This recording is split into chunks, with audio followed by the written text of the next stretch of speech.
কিন্তু মাফ হয়নি।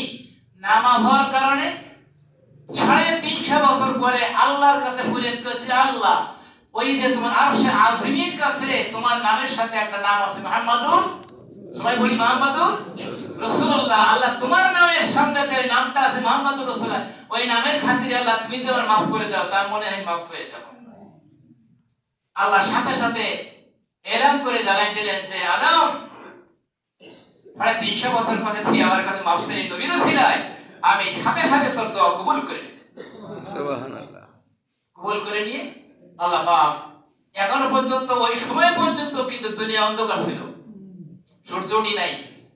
আল্লাহ নবী দোয়া কবুল করে গেল, আদম আলাইহিস সালামের পূর্ব দিক থেকে হয়ে গেল, সূর্য উদয় হয়ে গেল, অন্ধকারের ভিতর যাওয়ার সূর্য হয়ে গেল, আস্তে আস্তে আদম হাঁটতে হাঁটতে দেখা দুইজন মুখোমুখি হয়ে গেল। আল্লাহর ইতিহাস, আল্লাহর সাক্ষ্য, আল্লাহর ইতিহাস, এগুলো আল্লাহ নবীর ঘটনা বর্ণনা, আল্লাহ রাসূলের জিন্দেগি, এগুলো আমল করতে হবে। শুধু রোজা রাখবেন, সবগুলো কি করতে হবে? পালন করতে হবে। নামাজ পড়ার সময় নামাজ পড়তে হবে, দিল মনে ওটা খেয়াল করতে হবে, আল্লাহ এবং আল্লাহ নবীর তাবেদারি করতে হবে, 5 ওয়াক্ত নামাজ পড়তে হবে, হালাল হারাম পরিষ্কার করতে হবে। সকলের হক, আপনার ছেলে, আপনার মেয়ে, আপনার স্ত্রী, হকগুলো সম্পূর্ণ করতে হবে। কারোর প্রতি অন্যায় অত্যাচার করা যাবে না থাকা অবস্থায়, এগুলো আপনাকে কি করতে হবে? মানতে হবে। মানার নাম কি? মানার নাম হলো রোজা, মানার নাম হলো নিষ্কাম্বরের কেরান, মানার নাম হলো ময়দান মাসে আল্লাহর এই হাত, কালামের হাত থেকে আল্লাহ পাক আমাদের সকলকে হেফাজত করে দেবে।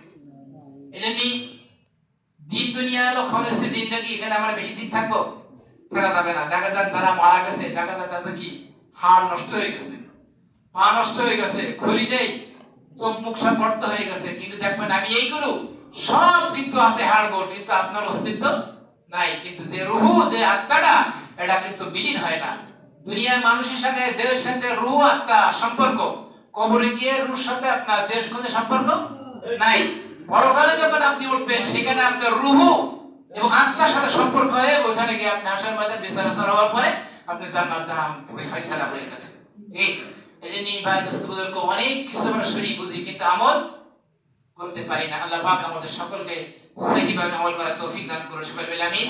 বাকি রমজানের রোজাগুলো আমাদের প্রত্যেকের জন্য আল্লাহ সুস্থ অবস্থায় রেখে বাকি রমজানের রোজাগুলো রাখার তৌফিক আল্লাহ দান করুন, সবাই বলি আমিন।